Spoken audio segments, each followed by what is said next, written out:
ایران کا بادشاہ دارا اپنے محافظ فوجی دستے کے ہمراہ جنگل میں شکار کھیلنے گیا۔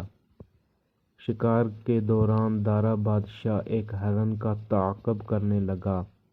ہرن نہایت ہی تیز رفتار تھا اور دوڑنے میں بادشاہ کا گھوڑا اس کا مقابلہ نہ کر سکتا تھا۔ پھر بھی دارا بادشاہ نے ہرن کا پیچھا نہ چھوڑا۔ کافی دیر تک وہ اس کا پیچھا کرتا رہا مگر ہرن ہاتھ نہ آیا۔ دارا تھک گیا تو اس نے ہرن کو شکار کرنے کا خیال دل سے نکال دیا، مگر ہرن کے چکر میں وہ اپنے لشکر سے بچھڑ چکا تھا۔ وہ ایک جگہ رک کر اندازہ لگانے لگا اس کے ساتھی کس سمت میں ہیں، لیکن کچھ سمجھ نہ آیا۔ اچانک اس نے ایک آدمی کو دیکھا، وہ دوڑتا ہوا بادشاہ کی طرف آ رہا تھا۔ بادشاہ نے سمجھا کوئی دشمن ہے جو اسے تنہا پا کر حملہ کرنے کی نیت سے دوڑا چلا آ رہا ہے۔ اس نے جلدی سے تیر کمان نکالا۔ وہ جانتا تھا کہ گھروں میں عام طور پر ایسے پھول ہوتے ہیں جن پر کانٹے ہوتے ہیں، لیکن جنگل میں زیادہ تر خاردار پھول ہیں۔ اس لیے احتیاط کا تقاضا یہی تھا کہ وہ دشمن کو قریب آنے سے پہلے ہی شکار کر لیتا۔ لیکن آنے والا ایک چراواہ تھا۔ اس نے دور سے دیکھ لیا تھا ایک اجنبی نے اس پر تیر برسانے کے لیے نشانہ باندھ رکھا ہے۔ وہ گھبرا گیا۔ مجھے تیر نہ مارو، میں دشمن نہیں دوست ہوں، چرواہے نے کہا۔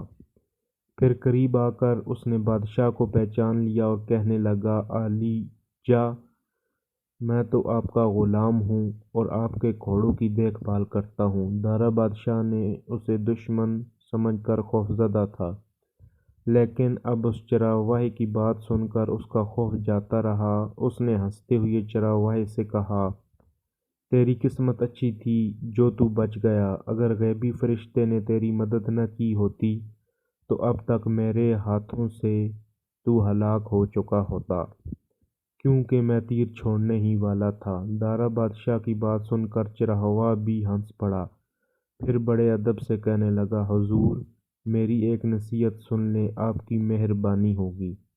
بولو، کیا کہنا چاہتے ہو؟ بادشاہ نے حیران ہوتے ہوئے کہا۔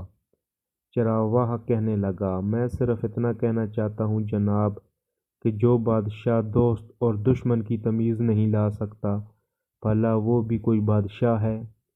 کیا مطلب ہے تمہارا؟ میں سمجھا نہیں، اپنی بات کی وضاحت کرو، بادشاہ نے کہا۔ جناب، حقیقت میں بڑا وہی ہے جو اپنے ہر چھوٹے کو پہچانتا ہے، اس کی ضرورت کا خیال رکھتا ہے۔ میں آپ کے لیے کوئی اجنبی تو نہیں ہوں۔ آپ کے گھوڑوں کی دیکھ بھال کرنے والے سائیں کی حیثیت سے آپ کے دربار میں اکثر حاضری دیا کرتا ہوں۔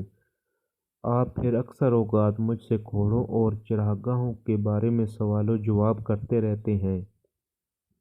اس کے باوجود آپ مجھے اپنا دشمن سمجھ کر مجھ پر تیر چلانے کا ارادہ کر لیا اور مجھے پہچاننے کی کوشش تک نہ کی۔